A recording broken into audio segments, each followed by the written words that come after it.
Yo sugiero, propongo, insto a que se tenga visión de Estado y que se entienda que más allá de que se tenga una mayoría simple o 2/3 desde nuestro punto de vista artificial, le conviene al país que los perfiles que se escojan sean perfiles que tengan independencia, que puedan ser integrantes dignos de un órgano autónomo y que puedan garantizarle a los mexicanos elecciones que tengan certeza, que por quien vote la ciudadanía sea respetado su voto. Ese sería mi primer comentario. Pero qué curioso, ¿no? Que quienes hoy dicen, escuchando a Damián, ¿no?, que nos estamos apropiando del Instituto Nacional Electoral o la comentocracia o los compañeros de su partido, pues nos veamos nosotros hoy aquí en el INE en la necesidad de denunciar delitos electorales cometidos por una candidata que fue impulsada en coalición, el PRI, pero en coalición por el PAN, o sea, el PRIAN, ¿no?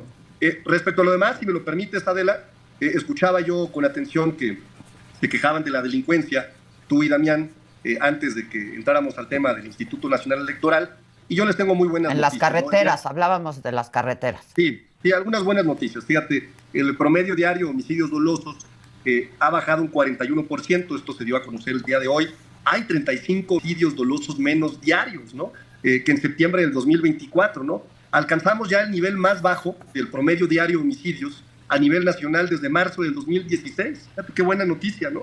51.4. Pero además, me da mucho gusto decir que en las 7 entidades federativas que concentran el 50% del total de los casos de homicidios y que son Guanajuato, gobernado por el PAN, hay una disminución del 63%. En el caso de Baja California, gobernado por Morena, hay una disminución del 42%. En el caso, por ejemplo, del Estado de México, gobernado por Morena, hay una disminución del 54%. En el caso de Sinaloa, gobernado por Morena, una reducción del 63%. Y en el caso de Nuevo León, gobernado por Movimiento Ciudadano, una reducción del 74%. En el caso de Quintana Roo, una reducción del 76%. Y en el caso de Zacatecas, que la verdad es que bien por Zacatecas, una reducción del 89%, ¿no? Esto nos lleva, Adela, a que tengamos un promedio diario o una reducción del promedio diario de delitos de alto impacto del 52%. Y aquí podemos hablar, por ejemplo, del robo a transporte con violencia, ¿no? O a transeúnte con violencia, menos 11.5%, ¿no? El vehículo con violencia, menos 27%, robo a negocio con violencia, menos 14%, robos con violencia en general, menos 24%, robo a transportistas, menos 24%, extorsión, después de la estrategia nacional que impulsamos, menos 17%, el secuestro, menos 36%, lesiones dolosas por disparo de arma de fuego, menos 10%, ¿no? A mí me da mucho gusto que en esta lógica estén disminuyendo de una forma muy importante los delitos en nuestro país, incluyendo incluso estados gobernados por el Partido Acción Nacional, estados gobernados por Movimiento Ciudadano, que a diferencia de los voceros del PAN, ¿no?, que tienen una estrategia política, y está bien, pues es parte de su estrategia, desacreditar la lucha contra la inseguridad de nuestro país, pues hay un reconocimiento claro de que se están haciendo bien las cosas, y eso a mí me da mucho gusto. Estamos por fin, después de décadas de sangre, después de décadas de una terrible política pública impulsada por el Partido Acción Nacional, en su vinculación con el narcotráfico, de tener un país más seguro, ¿no? Oye, Adela, ¿ya estamos perfectos? Pues no.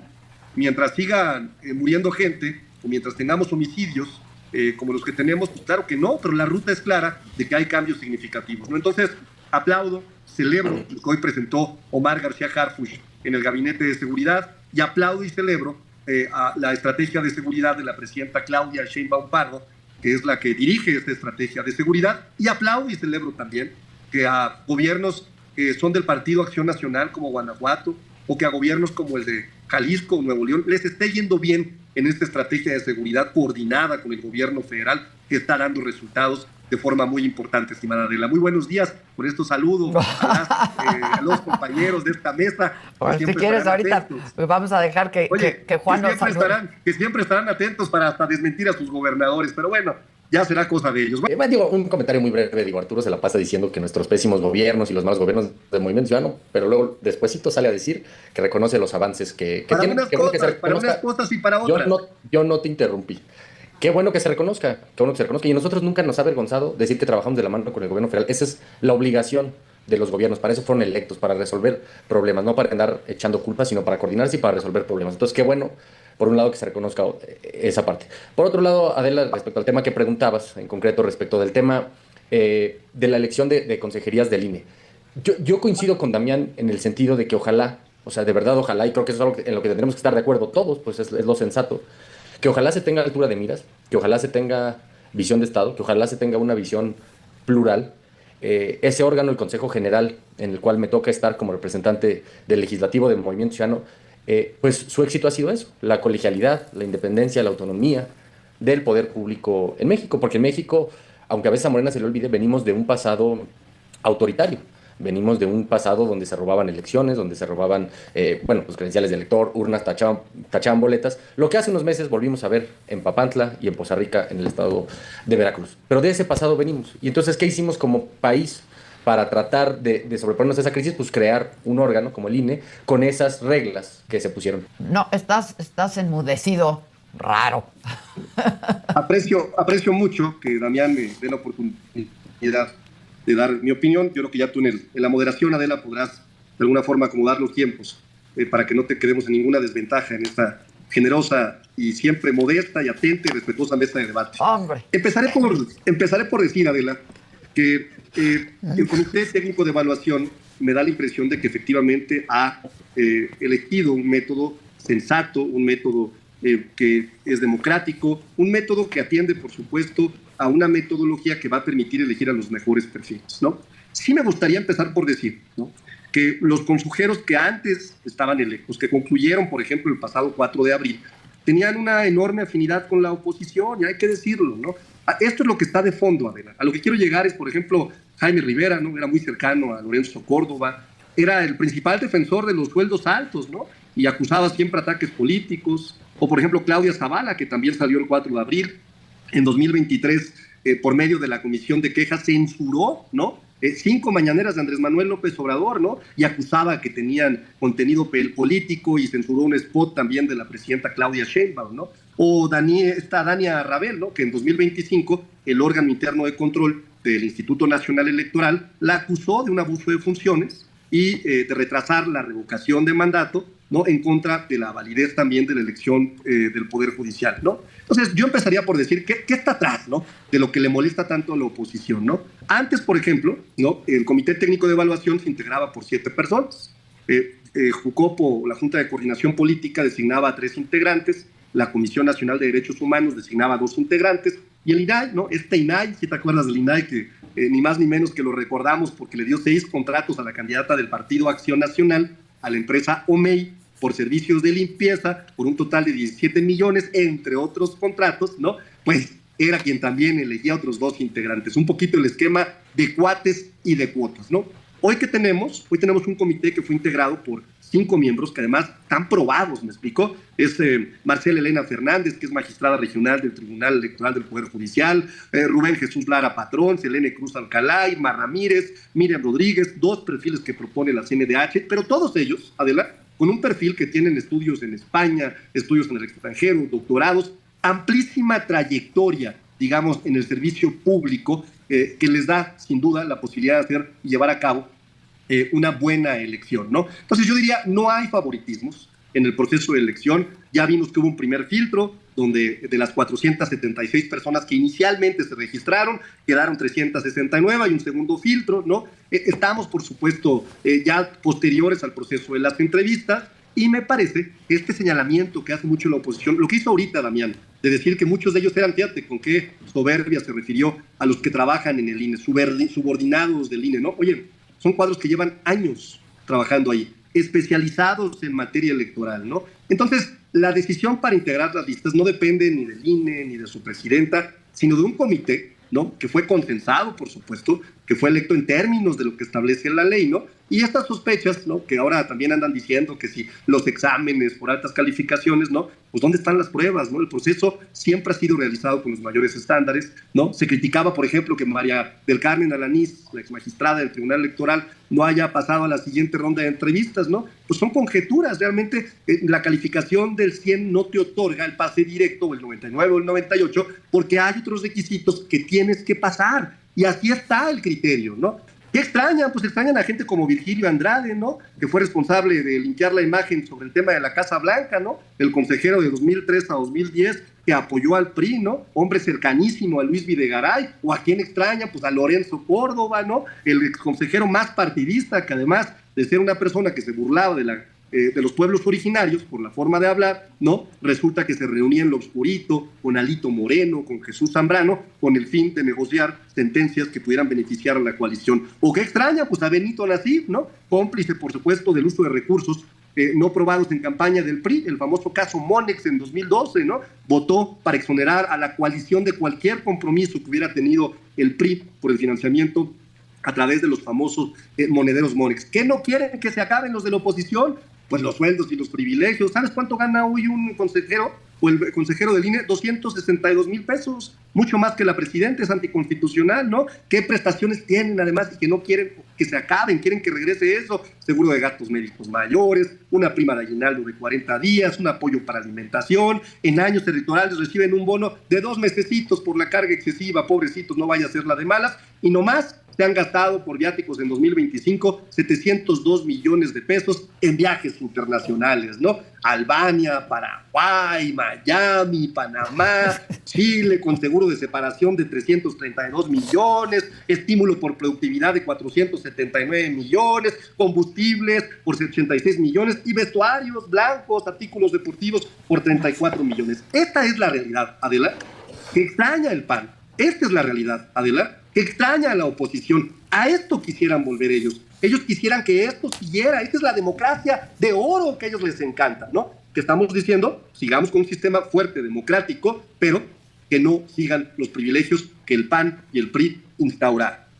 Cuando los regímenes autoritarios avanzan, no andan con la bandera de estoy avanzando en acabar con la democracia. Pues no dicen eso que escucharon ahorita.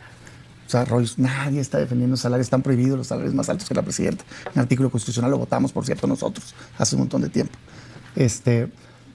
Todo lo que sea austeridad, de acuerdo, hombre. Aquí se trata de un proceso que lo que buscas es que concluya con perfiles independientes. ¿Eso ha hecho Morena? Respuesta, no. ¿Eso hizo en los que les tocaron la vez pasada? Respuesta, no. No, en absoluto, y ahí está la actuación.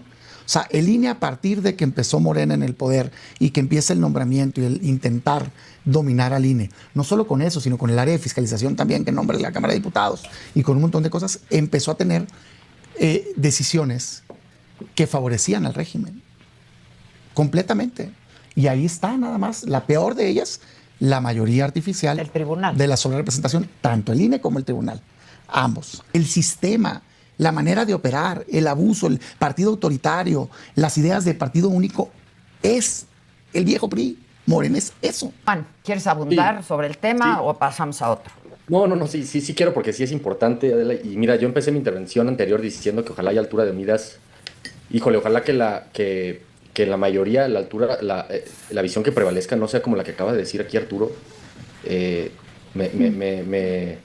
Me aterra que esa pueda ser la visión, la manera en la que vino aquí a descalificar el trabajo de algunas consejeras y un consejero que acaba de salir del INE. Porque además yo te voy a decir una cosa, Adela. Son consejeras y consejeros con los que en muchas ocasiones Movimiento Ciudadano no estuvo de acuerdo.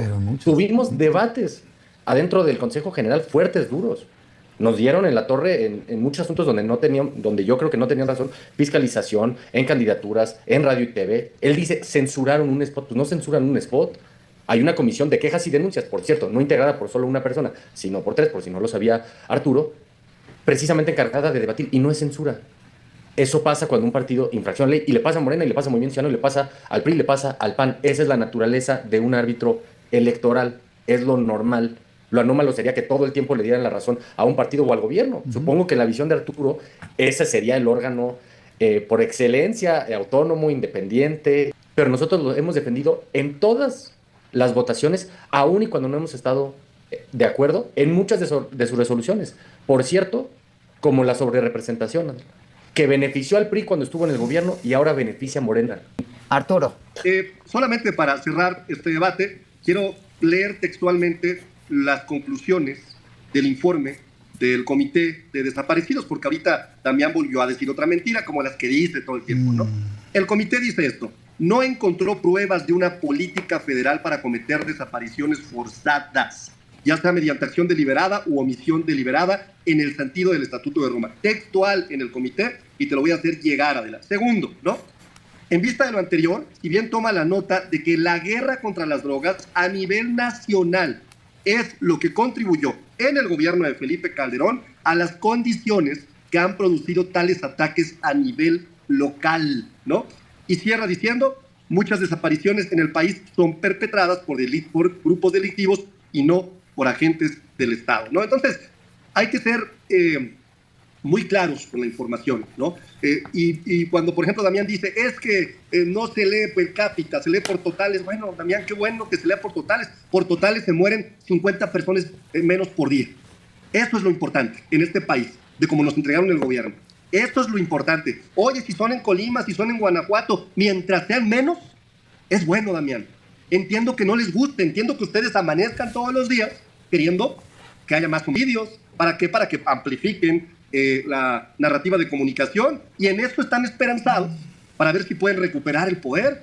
Pero eso no les va a hacer recuperar el poder, ni siquiera su replanteamiento como partido, que resultó ser más de lo mismo. Me parece que tendrían que ser una oposición mucho más responsable, y en ese sentido, entonces sí, podrían quitar esa enorme desencanto que generaron primero, porque nosotros, ¿no?, a diferencia de ustedes, construimos un movimiento, sí, plural, siempre ha sido plural, y siempre han estado las puertas abiertas de todas y de todos. Pero a diferencia de ustedes sí institucionalmente se aliaron con el PRI, y ni más ni menos que con el peor PRI de la historia, el PRI de Alito Moreno. Y así llevaron a su candidata presidencial, y así llevaron a sus candidatos al Senado, y así llevaron a sus diputadas y diputados federales. Por eso, a ustedes, la gente los repudia, porque no solamente fueron capaces de traicionar a su país, fueron capaces de traicionarse a ustedes mismos. Gracias. Manuel Huerta Ladrón de Guevara, proponente de la iniciativa de nombrar el Salón de la Comisión Permanente en honor al ingeniero Heberto Castillo Martínez, en representación del Grupo Parlamentario de Morena.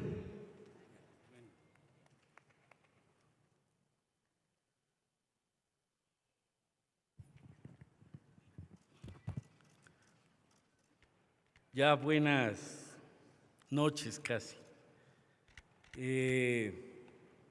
Pues más que hablar de un anecdotario y de cosas que son significativas para mí, de inclusive pues acuerdo que hemos logrado en el Senado, yo la verdad creo que tendría que ir a la esencia de lo que buscaba este acuerdo, que agradezco a mis compañeros senadores y senadoras. Lo respaldaron con mucha fuerza desde el inicio esta iniciativa, a la familia Castillo Juárez, que sin duda también dan su anuencia, la familia cuenta mucho, a todos los invitados e invitadas, sobre todo al pueblo de México. Por eso me atreví a escribir unas líneas. Hoy es un día especial para el Senado y también para nuestro movimiento, porque estamos frente a un acto de justicia histórica. En esta casa legislativa, donde se debaten las grandes decisiones de la República, hace falta restituir una presencia moral, una memoria viva, un ejemplo mayor. Por eso, la develación del busto del ingeniero Heberto Castillo Martínez y la inscripción de su nombre en este recinto serán, además de un homenaje, una definición política, una toma de postura sobre qué valores deben habitar en el Senado de la República. Heberto no fue un hombre de la comodidad, fue un hombre de convicciones, ingeniero brillante, creador de aportaciones decisivas para la ingeniería mexicana, maestro de generaciones, luchador social, preso político por defender las libertades democráticas, constructor de partidos, de ideas y de esperanza. Senador comprometido con la ciencia, la educación, la soberanía nacional y la paz con justicia. Su vida demuestra que la inteligencia puede ir de la mano con la valentía y que el conocimiento solo adquiere su verdadera estatura cuando se pone al servicio del pueblo. Eberto entendió algo esencial, que la política no debe ser el arte de acomodarse al poder, sino es el deber de incomodarlo cuando traiciona a la nación y a su pueblo. Por eso denunció la corrupción, por eso defendió nuestros recursos energéticos, por eso habló de soberanía ante el silencio cómplice. Por eso nunca aceptó que México fuera una patria para unos cuantos. Y esa es precisamente la vigencia de Eberto Castillo, que muy bien le hace a la República y a este Senado.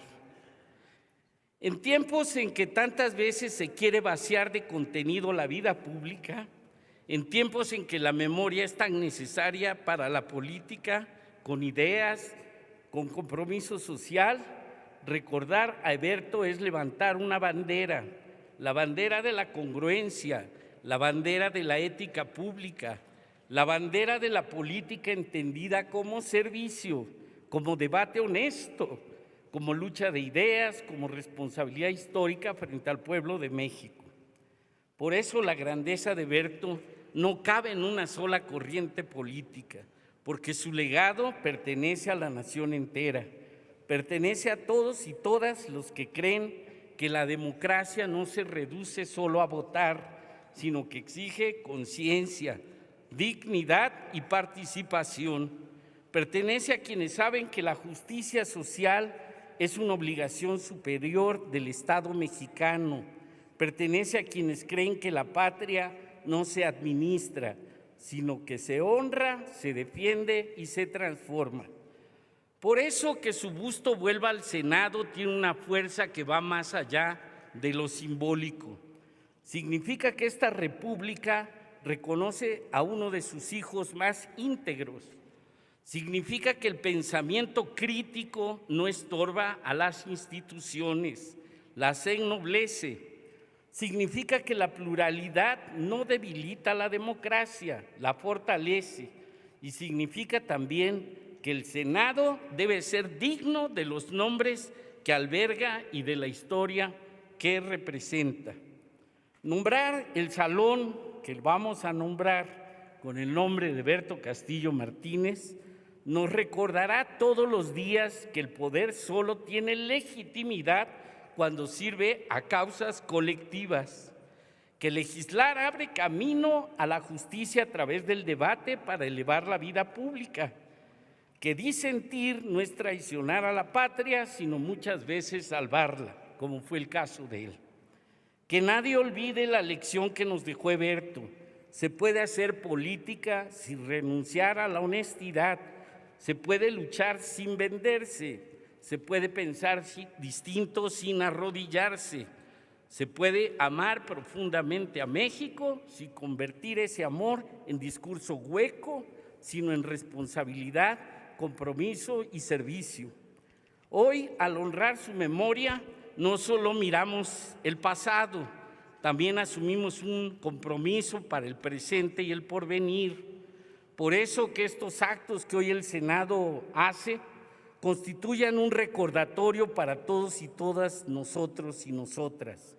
La política mexicana debe ser y volver a ser un espacio de servicio, de altura de miras, de ideas, de principios y de lealtad al pueblo. Honrar a Eberto Castillo es honrar a la parte más digna, más valiente y generosa de México, a nuestro pueblo.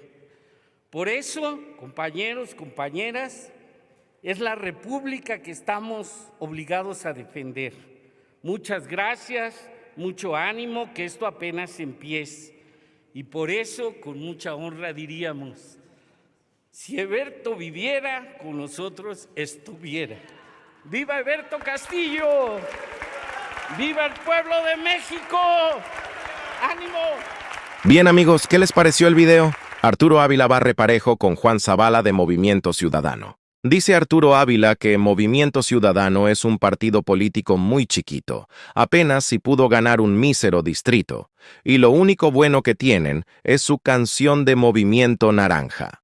Además, Es un partido muy oportunista, porque solo votó en lo general por la reforma electoral, pero en lo particular le temblaron las patitas. Es un partido que aún defiende los privilegios dorados, defienden a los plurinominales y está de acuerdo en que no salgan a pedir el voto al pueblo, sino que ocupen un escaño a puro dedazo y ganen un sueldazo solo rascándose la barriga. Defienden a Samuel García, el gobernatore de Nuevo León. Este jeque no anda en cualquier automovilucho. Este se mueve en puro Tesla eléctrico, puro automóvil de alta gama. Este no anda con poquiterías. Este y su TikToker de Mariana facturan a lo grande, le dan la vuelta al mundo a cada rato, salen montando camellos y toda la cosa allá en Arabia, nada de que la pastora ni el bioparque en Monterrey, no, estos se van a la selva natural del Sahara. Por eso y mucho más, no están de acuerdo con ganar menos que la presidenta, dijo Arturo Ávila, que dejó boquiabierto a Zavala de Movimiento Naranja. Y a Damián Cepeda le dice Arturo Ávila, que qué bárbaros. No se pudieron unir a un partido político peor que el PRI. Se unieron al peor PRI de la historia, con un Alito Moreno peor que el Botija y el Chompiras. Unas camionetas mamalonas con guaruras que ni el mismísimo Obama los tenía. Este porro le dio en toda la torre a su partido, y en 2027, arrivederci, hasta nunca baby, desaparición por completo del revolucionario institucional. Estar al pendiente del próximo video, denle like, compartan el video y suscríbanse. Hasta la próxima. Dios los bendiga.